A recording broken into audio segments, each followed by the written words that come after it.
On March the 14th, the Yeezy line is coming back with another cracking 350 V2 colorway. They had a little sort of pause there with the 350 V2s and let other things take center stage, but then they came back hard and fast with 3 regional exclusives a couple of weeks ago, and they're following on from that with this here, the Yeezy 350 V2 Desert Sage. And there are tie-ups between this Desert Sage and those regional drops from a couple of weeks ago, and that's what we're going to be focusing on in today's video. Finding those tie-ups and those links between this, the Desert Sage, and those regional drops. And the way we're going to do that is by taking a real detailed look at this upcoming release. So stay tuned, stick around, and have a look at today's video, which is all about the Adidas Yeezy 350 V2 Desert Sage.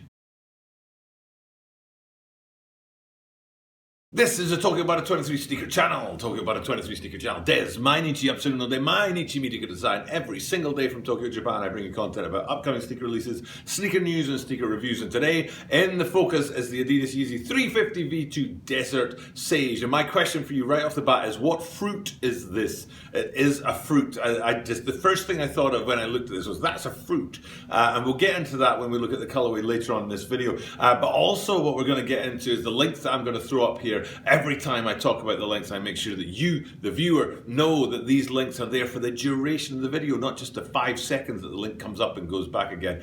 So if I drop a link up there, you can check it out as soon as I send it up there.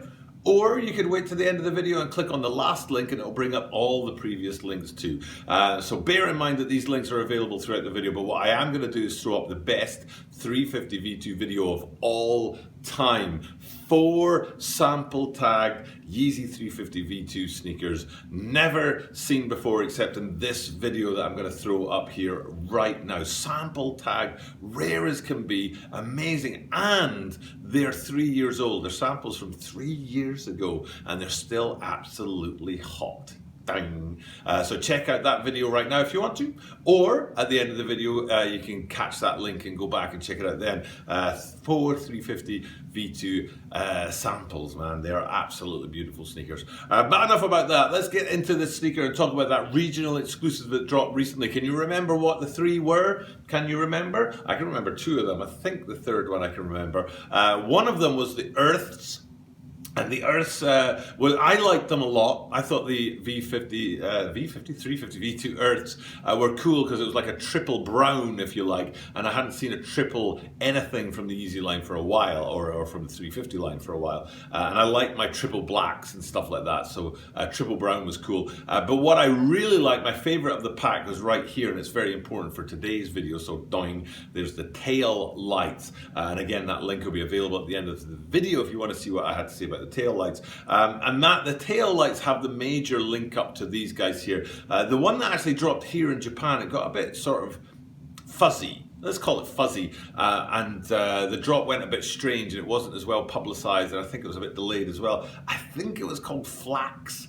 But I can't remember off the top of my head right now, which is probably a bad thing since it was the region that I'm in. But the Flax, if that's what they were called, and the Earths didn't really tie it up to these upcoming Desert Sages. But what did is those tail lights, and specifically the tail lights we'll put behind just now. You can see that real pop of orange on there. And then if we flip back to just a wide shot of the Desert Sages, you can see obviously that tie up in the orange. And that's really the main talking point on this sneaker, is that tie up to the orange top line there.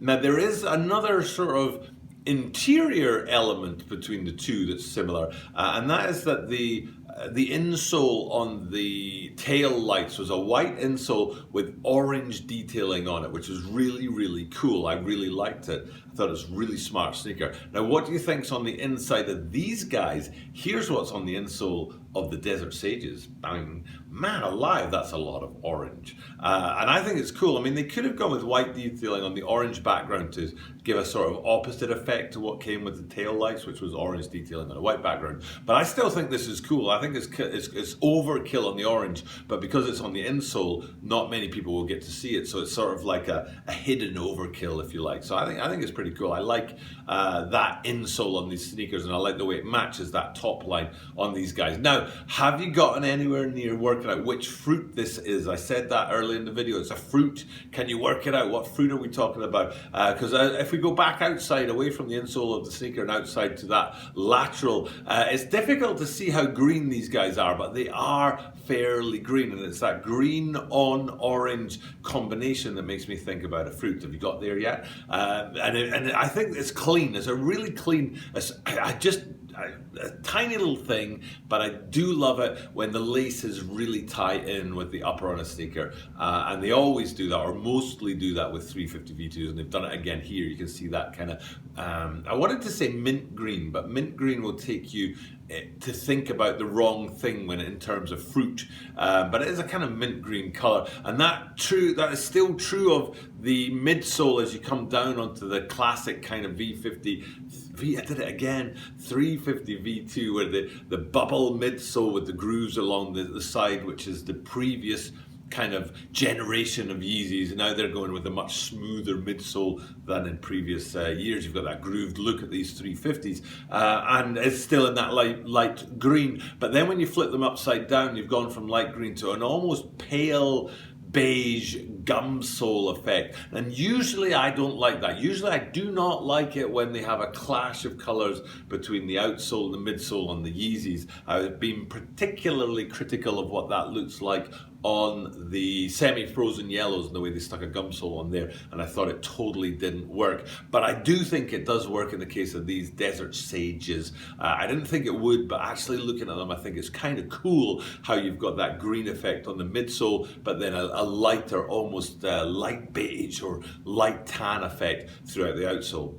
So for me, it's a pretty cool combination, the whole sneaker top to bottom with that pop of yellow and then fading into green and then fading into the beige of the outsole. And I just can't not look at these and think of that fruit. I hope you've been able to work out which one it is, but you can't not look at these and think cantaloupe. Surely you look at this and think cantaloupe, and hopefully somehow I'm visualizing that element of the cantaloupe versus the sneaker itself, the Desert Sage sneaker itself. But I just can't not see that, and it's almost juicy looking. I can imagine how juicy it would be eating cantaloupe, and then how juicy the sneaker is. And I don't know, it's just me. It's just that's the way I look at the sneaker, and that's the way I think about it.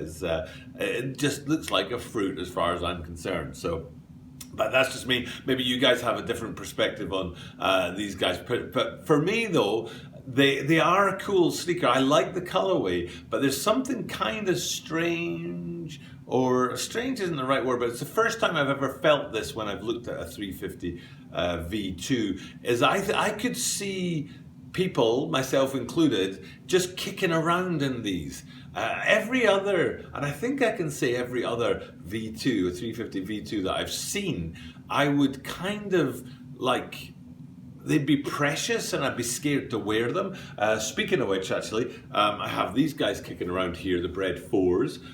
You may, if you've watched my channel, know that I got these 11 months ago, and you can see I've worn them once. So if Bread 4s, you know, like I'm scared to wear them in a way, and Yeezys are the same. I get scared to wear them, but these, I think I'd be comfortable kicking around in them, and I don't know if that's an insult or a compliment. You know what I mean? It's like I could see myself just sort of hanging out in them and not worrying too much about if they got a little dirty or if they got a little scuffed and things like that. Whereas other, you know, like the tail lights, for example, I'd be like, ooh, you know, I'd be really fragile about wearing them. But these Desert Sages, I look at them and I think, you know, I could see myself sort of running around in those and just daily life sort of beaters almost. It's almost like my daily life beaters. What am I wearing? I'm wearing what am I wearing? NMD R2 Prime Knits. They're really, really comfortable, but they're beaters. Like, let me show you. Look at the damage that these guys have seen. These are great shoes. I absolutely love them. They fit great. The Prime Knit on them is phenomenal. The comfort level's amazing on these, but I've absolutely beaten these things to death. And you can see on the outsole as well, you know. And that's what I think these Desert Sages would become, is that people would use them just as beaters. I don't think they'd kind of they'd be precious to people for some reason. So, and the rumors are that there's going to be pretty full-on general release. They're not going to be that hard to get your hands on. So maybe that's what they'll end up as, is people sort of kick around Yeezy 350 V2s instead of something that they put in a little plastic drawer, stick behind them when they're making their videos, and never actually take out and see the light of day. So maybe it's a good thing. But for me, that's the kind of the tie-up back to those regional exclusives with the tail light, not so much the earth or the flax, but yeah, tie up there, and then also that fruit thing. To me, they look like a cantaloupe, but they are a cool sneaker. They're probably a little bit too expensive to be a pair of beaters for me, but I still think they're kind of cool. I doubt I'll go for them, to be honest. I think there need to be something really special about a 350 V2 for me to go after it these days. So, but they are a cool sneaker. I think a lot of people will be happy to get their hands on them, and I think a lot of people will be able to get their hands on them. So a lot of people are going to be pretty happy with themselves out there. That's enough for me for today. Remember, I'm doing these live drops in the mornings these days with the coronavirus situation kicking off. I don't want to talk in my sneaker videos about the coronavirus, so the sneaker videos still come at 7 p.m. Japan time every day. But I also try and do a morning live and talk about the situation with the coronavirus here in Japan. So if you're interested in that, make sure you check out those videos on my channel too. And I'll throw up the last link in this video, which is going to be to that playlist of the rarest sneakers in the world in hand, which is definitely worth checking out and seeing some of the greatest sneakers there have ever been. That playlist is right here, doing, and I am about to check out and say thank you guys for checking out my content. So the last thing to do is to do what I do at the end of every single video, which is I look at you and I tell you that because I do this every single day, that means that you are guaranteed to see me tomorrow.